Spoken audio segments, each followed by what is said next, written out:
Welcome to 30 days of building a positive self-image. Recently, I took a trip and I flew on September 11th.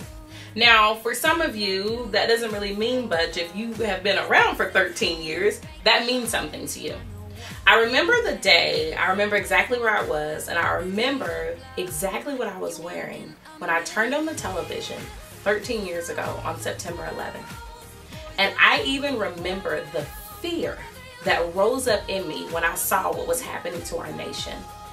Well, that aside, when I bought my ticket and the date said September 11th, and I realized I would be flying on September 11th, I didn't think anything of it. And I know to some of you that may seem insensitive, but I just kind of bought the ticket. I knew that was the day that I needed to go to my destination. I got to work and someone asked me if I was going to be flying out that evening, and I said yes. Their response was shock and horror. They couldn't believe that I was going to be flying on 9/11, such a historic day that something so tragic happened to our nation. How could I even get on a plane in my right mind and be comfortable? Was I going to be nervous? Was I going to be anxious? And all of a sudden, everything that they were feeling, regardless of what I was feeling and the confidence that I bought my ticket in, it began to seep into me, and I began to think in that same direction of fear.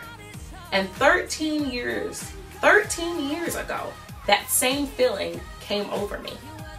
I got to the airport and incidentally, I was a little tardy for my plane, and I got to running for the plane.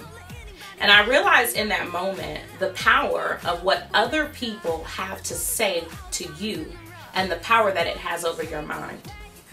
You can get your mind changed in an instant by what other people have to say to you. Part of building a positive self-image is to guard your mind. It doesn't matter what it's been before. It doesn't matter 13 years of history. It doesn't matter what other people have to say about it. When you have a destination and you have somewhere you need to go, you have somewhere that you need to be, you can't allow for others' opinions to stop you or even to temporarily pause you in the things that God has for you. Build a positive self-image. Allow God to design what He has for you and not others. You have to break the image. You have to shatter the image that other people are trying to put you in and their mindsets, and move forward and build on the image in you.